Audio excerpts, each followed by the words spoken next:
भद्रा का नाम सुनते ही लोग घबरा जाते हैं। भद्रा लग गई है, काम मत करो। लेकिन क्या आप जानते हैं कि भद्रा है कौन? आइए सनातन धर्म के इस विषय को आज समझने के प्रयास करते हैं। इस विषय को समझने के लिए सबसे पहले मैं आपको एक कथा सुनाती हूँ। एक बार की बात है, युधिष्ठिर ने श्री कृष्ण से पूछा, हे भगवान, पृथ्वी लोक में भद्रा विष्टि नाम से प्रसिद्ध है।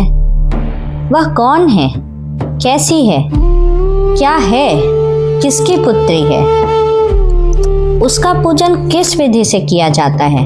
कृपया यह बताइए, क्योंकि मैंने इस विषय में भिन्न भिन्न प्रकार की कथाएं सुनी हैं और मुझे यह पता है कि भद्रा काफी अशुभ व डरावनी है। क्या यह बात सत्य है? तब श्री कृष्ण कहते हैं, भद्रा श्री सूर्य नारायण की पुत्री और सूर्यदेव की पत्नी छाया से उत्पन्न शनिदेव की सगी बहन है। यह काले वर्ण वाली है, लंबे केश, बड़े दांत और बहुत ही भयंकर रूप की है। श्री कृष्ण बताते हैं, जन्म होते ही भद्रा संसार का नाश करने निकल पड़ी थी। पूरे जगत को पीड़ा पहुंचाने लगी। उत्सवों, पूजा, यज्ञ में उपद्रव मचाने लगी।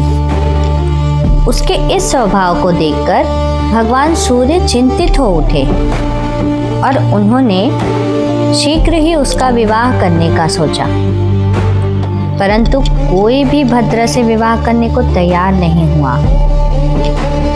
तब सूर्य भगवान दुखी हो गए। उन्होंने ब्रह्मदेव का स्मरण किया।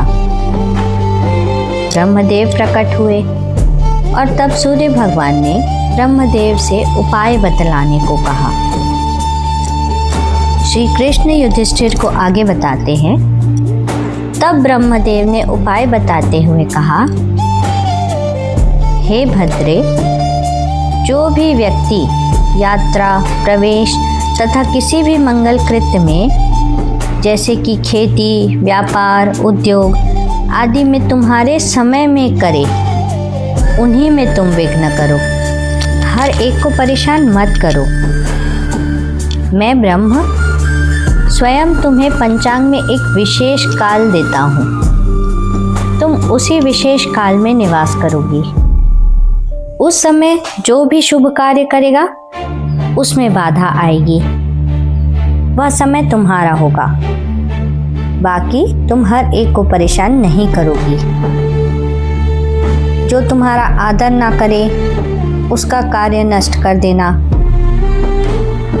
यह सुनकर वृष्टि प्रसन्न हो गई। इस प्रकार ब्रह्म जी वृष्टि को उपदेश देकर अपने धाम को लौट गए और इसीलिए मांगलिक कार्यों में भद्रा का त्याग करा जाता है। आइए आगे जानते हैं भद्रा से संबंधित कुछ प्रश्न और उनके उत्तर। क्या भद्रा कब आती है? इसका उत्तर है, भद्रा हर महीने होती है। इसलिए हर शुभ कार्य करने के पहले भद्रा देखा जाना चाहिए।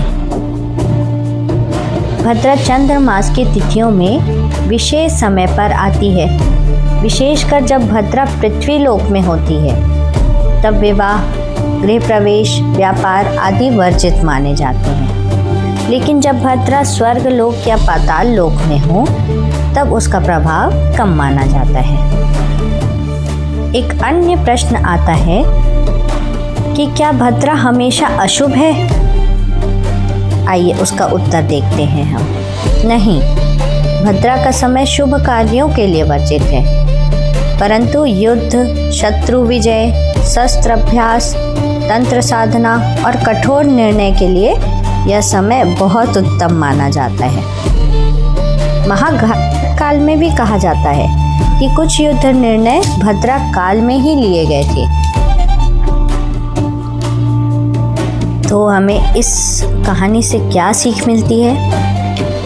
हम यह समझ चुके हैं कि भद्रा बुरी नहीं है। वह केवल यह संकेत देती है कि हर समय हर कार्य करने के लिए उपयुक्त नहीं होता। जैसे रात विश्राम के लिए है और दिन कर्म के लिए, वैसे ही भद्रा सावधानी और संयम का समय है। और इसीलिए कहा भी गया है, भद्रा कोई अपशगुन नहीं, वह समय का एक नियम है। जो समय को समझ लेता है वही जीवन में सफल हो जाता है।